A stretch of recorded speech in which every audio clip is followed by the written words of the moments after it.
السلام علیکم ورحمۃ اللہ وبرکاتہ۔ الحمد للہ رب العالمین والعاقبۃ للمتقین والصلاة والسلام علی سید الانبیاء والمرسلین اما بعد فاعوذ باللہ من الشیطان الرجیم بسم اللہ الرحمن الرحیم وما ارسلناک الا رحمۃ للعالمین صدق اللہ مولانا العلی العظیم۔ باد توحید کے متوالو، شمع رسالت کے پروانوں، آئیے سب سے پہلے ہم اور آپ نہایت ہی ادب اور احترام کے ساتھ اپنے اور ساری کائنات کے مرکز عقیدت جناب محمد الرسول اللہ صلی اللہ تعالی علیہ وسلم کی بارگاہ بے کس پناہ میں جس طرح سے میں آپ کو پڑھاؤں، میرے ساتھ مل کر پورا مجمع بآواز بلند ہدیہ غلامی درود و سلام کے انداز میں پیش کر لیں۔ پڑھیں الصلاۃ والسلام علیک یا رسول اللہ، الصلاۃ والسلام علیک یا حبیب اللہ، الصلاۃ والسلام علیک یا نبی اللہ، وعلی آلک واصحابک یا نور اللہ صلی اللہ تعالی علیہ وسلم۔ رب کعبہ کی بارگاہ میں دعا ہے، مولا اپنے حبیب صاحب الاولاق صلی اللہ تعالی علیہ وسلم کے صدق و طفیل ہم تمام حاضرین اور سامعین کو تو دم واپسی تک حق کہنے، حق سننے اور اپنے حق والے بندوں کے دامن سے وابستہ رہنے کی توفیق نصیب فرما۔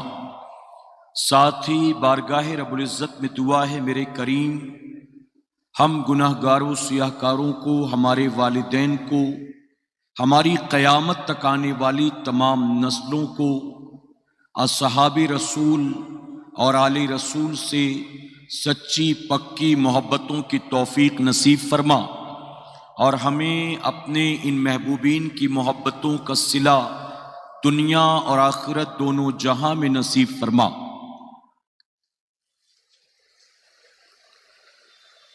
جہاں تاریک تھا، ظلمت کدا تھا، سخت کالا تھا، جہاں تاریک تھا، ظلمت کدا تھا، سخت کالا تھا، کوئی پردے سے کیا نکلا کہ گھر گھر میں اجالا تھا، اور ایک عرب نے آدمی کا بول بالا کر دیا، ایک عرب نے آدمی کا بول بالا کر دیا، خاک کے ذروں کو ہم دوشے ثریا کر دیا، ایک عرب نے آدمی کا بول بالا کر دیا، خاک کے ذروں کو ہم دوشے ثریا کر دیا، خود نہ تھے جو راہ پر اوروں کے ہادی بن گئے، خود نہ تھے جو راہ پر اوروں کے ہادی بن گئے، کیا نظر تھی جس نے مردوں کو مسیحا کر دیا۔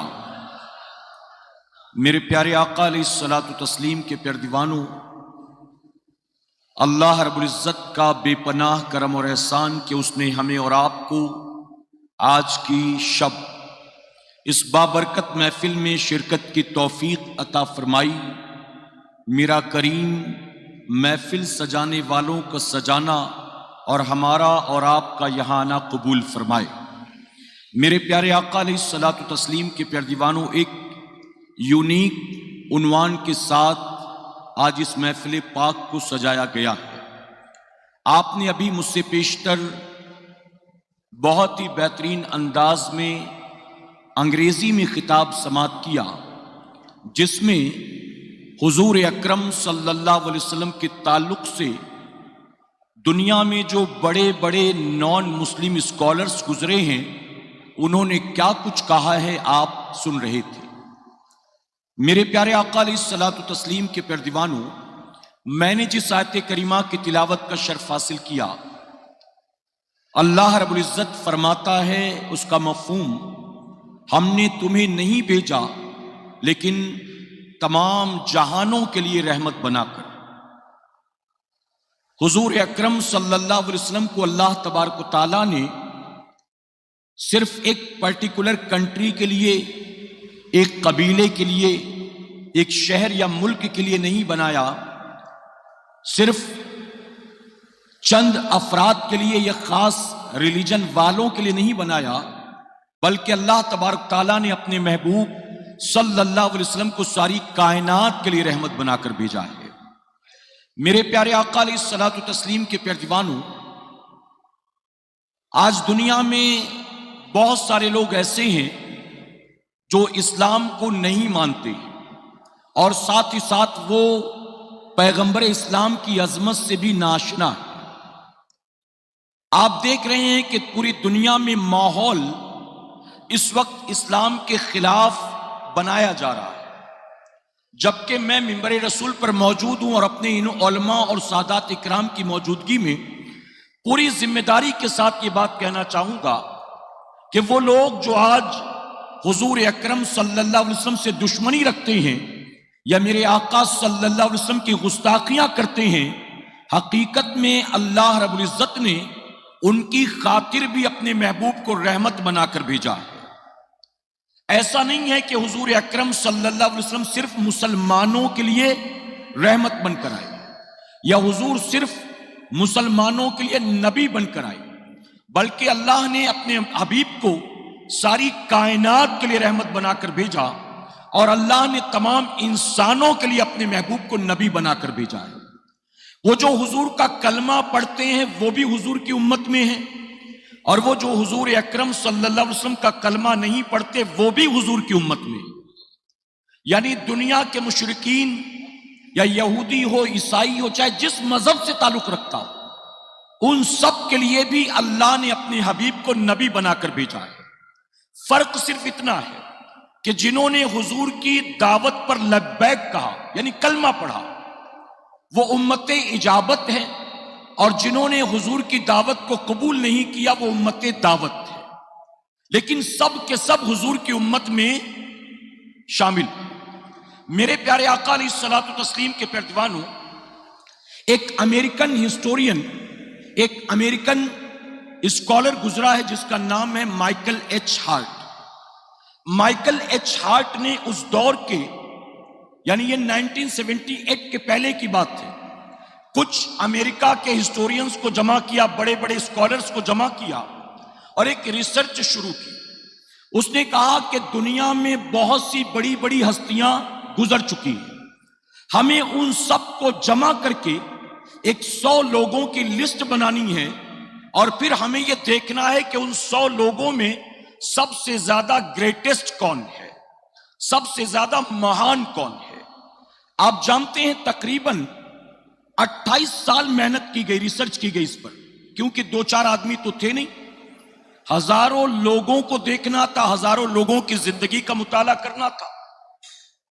مائیکل ایچ ہارٹ نے 32 کیٹیگریز بنائی، 32 کیٹیگریز، یعنی ایک انسان میں کیا کیا چیزیں ہونی چاہیے اس کے گریٹ ہونے کے لیے 32 کیٹیگریز بنائی گئی، اور پھر ہزاروں لوگوں میں سے 100 لوگوں کے ناموں کو چھانٹا گیا، الگ کیا گیا، اور پھر ان 100 لوگوں کو ان 32 کیٹیگریز میں ایک ایک ایک ایک کر کے رکھا گیا۔ اور میرے پیارے آقا کے پیروانوں، تقریباً 28 سال کی محنت کے بعد جب ریسرچ مکمل ہوئی تو دنیا نے دیکھا کہ اس لسٹ میں سب سے پہلے ہمارے نبی کا نام تھا۔ یعنی یہ صرف مسلمان ہی نہیں کہتا، محمد ہمارے بڑی شان والے، یہ صرف مسلمان نہیں کہتا، بلکہ جو اسلام سے تعلق نہیں رکھتے اگر وہ بھی بغض و عداوت کی عینک اتار کر میرے نبی کی زندگی کو دیکھیں تو انہیں بھی ماننا پڑے گا یقیناً اللہ نے اپنے محبوب صلی اللہ علیہ وسلم کو تمام خوبیوں کا جامع بنا کر بھیجا تھا۔ میرے پیارے آقا کے پیارے دیوانوں، حضور اکرم صلی اللہ علیہ وسلم فرماتے ہیں کہ 5 خصوصیات ایسی ہیں جو اللہ نے مجھے عطا فرمایا، اور ان میں ایک سب سے بڑی خصوصیت خاصیت یہ ہے، میرے آقا فرماتے اللہ نے مجھے سب کے لیے نبی بنا کر بھیجا ہے۔ یعنی حضور اکرم صلی اللہ علیہ وسلم سے پہلے جتنے انبیاء آئے، آدم علیہ السلام سے لے کر سیدنا عیسیٰ علیہ السلام تک، ان تمام نبیوں کو سب کے لیے نبی بنا کر نہیں بھیجا گیا تھا۔ کوئی کسی پرٹیکولر کنٹری کے لیے تھا، قبیلے کے لیے تھا، شہر کے لیے تھا، خطے کے لیے تھا، علاقے کے لیے تھا۔ لیکن جب امام الانبیاء کی باری آئی تو اللہ نے ان کو ساری کائنات کے لیے نبی بنا کر بھیجا ہے۔ اور اسی لیے ہم کہتے ہیں کہ حضور صرف انسانوں کے نبی نہیں ہیں، اس کائنات میں جتنی چیزیں آتی ہیں اللہ نے سب کے لیے نبی بنا کر بھیجا ہے۔ میرے آقا چاند اور سورج کے بھی نبی ہیں، محبت سے کہیں، وہ ستاروں کے لیے بھی نبی بنا کر بھیجے گئے۔ میرے نبی چرند پرند کے لیے بھی نبی بنا کر بھیجے گئے۔ میرے نبی پتھر کنکر کے لیے بھی نبی بنا کر بھیجے گئے۔ میرے نبی درختوں کے لیے بھی نبی بنا کر بھیجے گئے۔ اور یہی وجہ تو ہے جب ساری کائنات کے لیے اللہ نے حبیب کو نبی بنا کر بھیجا ہے، نبی حکم دیتے ہیں تو چاند بھی نبی کی بات کو مانتا ہے۔ چاند نے سینے کو شک کیا، کیوں؟ وہ جانتا تھا یہ کسی معمولی آدمی کی انگلی کا اشارہ نہیں ہے، بلکہ یہ ان کی انگلی کا اشارہ ہے جن کے صدقے میں رب نے مجھے پیدا فرمایا ہے۔ سورج ڈوب گیا تھا، سورج ڈوب گیا تھا، جب نبی نے اشارہ فرمایا تو ڈوبا سورج پلٹ آیا۔ کیوں پلٹا؟ وہ سورج جانتا تھا کہ اللہ نے ان کو میرا بھی نبی بنا کر بھیجا ہے۔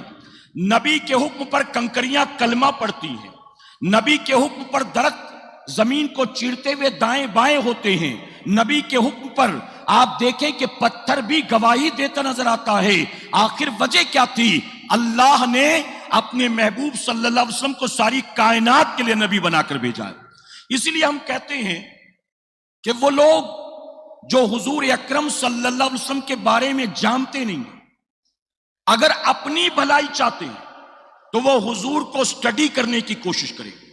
مائیکل ایچ ہارٹ نے پوری تحقیق کے بعد دیانتداری کے ساتھ لسٹ میں سب سے اوپر حضور اکرم صلی اللہ علیہ وسلم کا نام لکھا، اور اس کے بعد خود کہا، میں جانتا ہوں کہ میرے اس فیصلے پر لوگ حیرت کریں گے، لوگ تعجب کریں گے۔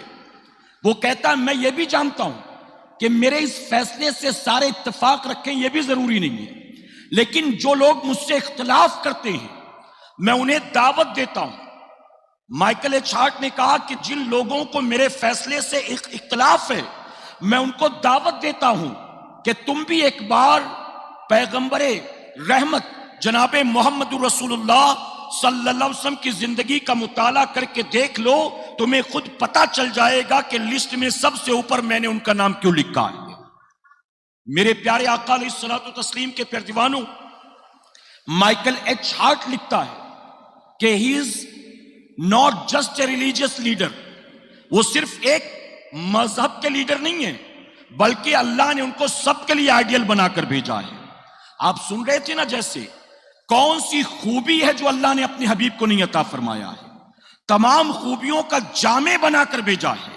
میرے پیارے آقا علیہ الصلوۃ والتسلیم کے پیارے دیوانوں، اس وقت میرے نبی کی ولادت ہوئی جب آپ جانتے ہیں کہ بچیوں کو زندہ زمین میں دفن کیا جا رہا تھا، جب کسی بیوہ کو جینے کا حق نہیں تھا، یتیموں کا مال ان کے اپنے لوگ لوٹ کر کھا جاتے تھے، غریب کو کمزور کو اس معاشرے میں کوئی حق حاصل نہیں تھا جینے کا، غلاموں کو انسان نہیں بلکہ جانور سمجھا جاتا تھا۔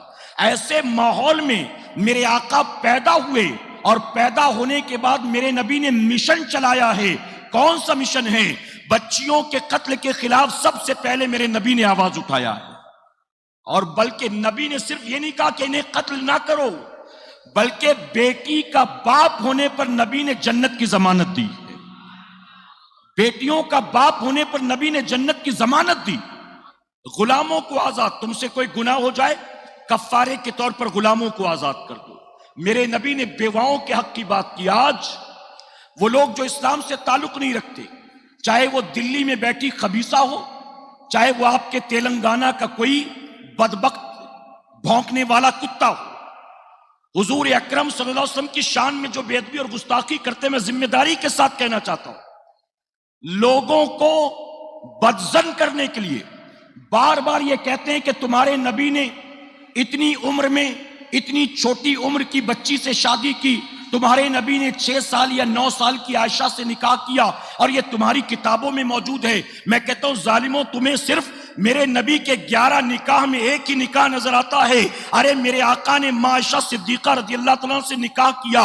اب انہیں ہم کیا سمجھائیں؟ ہم مسلمان بہتر جانتے ہیں کہ نبی نے ماں عائشہ صدیقہ سے نکاح کیوں کیا. لیکن میں کہتا ہوں تمہیں نبی کا وہ نکاح تو نظر آتا ہے، لیکن عین کڑیل جوانی میں جب آقا 25 سال کے تھے، اس 25 سالہ جوانی میں میرے نبی نے ایک ابھاگن کو سہاگن بنایا ہے. تمہیں یہ نظر نہیں آتا ہے؟